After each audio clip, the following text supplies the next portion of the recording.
شادی ہو تو بہتر ہے، مگر ہے یہ بھی خواہش بیوی شادی ہو تو بہتر ہے۔ بسم اللہ الرحمن الرحیم۔ علم میراث کے اوپر دروس کا سلسلہ جاری ہے۔ آج ہم ایک اور اہم ٹاپکس پر بات کریں گے، اور اس میں ہم دو چیزوں پر بات کریں گے۔ پہلی چیز یہ ہے کہ کون کون سے حصے ہوتے ہیں۔ تو یاد رہے کہ حصے جو ہوتے ہیں وہ کل 6 حصے ہوتے ہیں جو ورثاء کے اندر تقسیم ہوتے ہیں، اور ان 6 حصوں پر ہی وراثت کے اوپر بات کی جاتی ہے۔ ان میں سب سے پہلا حصہ نصف ہوتا ہے، جسے ہم آدھا کہتے ہیں۔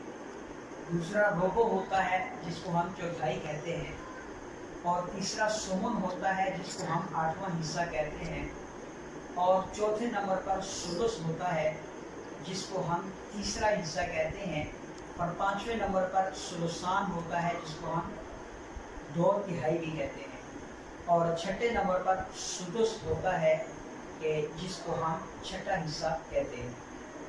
ان حصوں کو آسانی سے سمجھنے کے لیے ہم 2 قسموں کی فہرست بنا دیتے ہیں، اور جب 2 قسموں کی فہرست بنا دیں گے تو ان فہرستوں کی بنیاد پر علم میراث کو سمجھنا بہت ہی آسان ہو جاتا ہے۔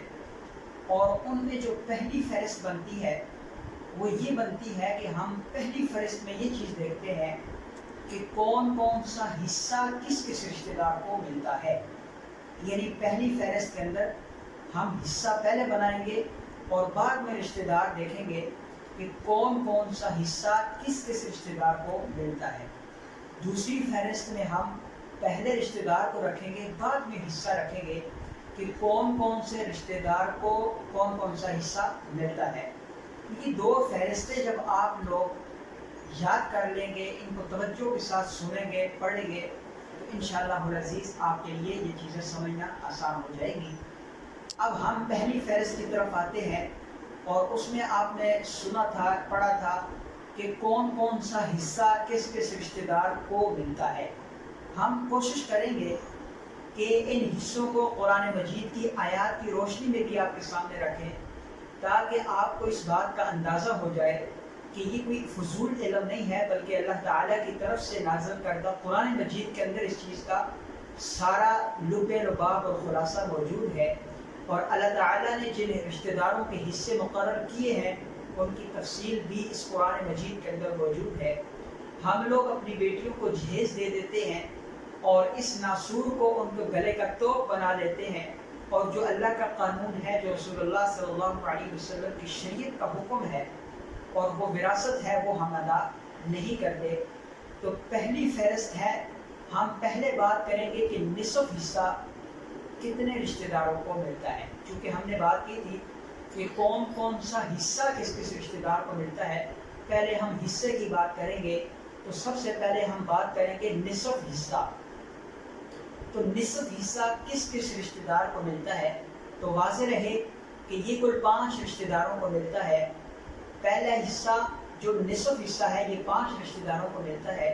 ان میں خامند ہے، بیٹی ہے، پوتی ہے، سکی بہن ہے، باپ شریک بہن ہے۔ ان کو نصف حصہ کب ملتا ہے، کیسے ملتا ہے، ایک تائرانہ سی نظر ہم ڈالتے ہیں۔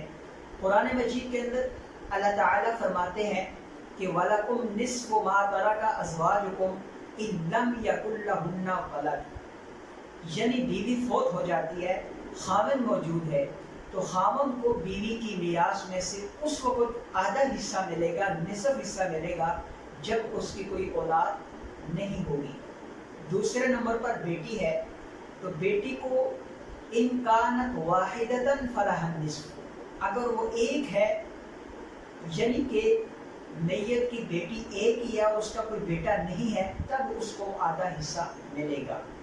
اس کے بعد پوتی ہے، پوتی بھی وَإِن كَانَتْ وَاحِدَةً فَلَهَا النِّصْفُ، کہ اگر وہ ایک ہی ہے، بیٹی میت کی پوتی ایک ہی ہے، بیٹی بیٹا کوئی بھی نہیں ہے، اگر بیٹی ہوگی تو پوتی رہ جائے گی، بیٹا ہوگا تو پوتی رہ جائے گی، لیکن اگر میت کا بیٹا اور بیٹی کوئی بھی نہیں ہے تو پوتی کو نصف حصہ مل جائے گا۔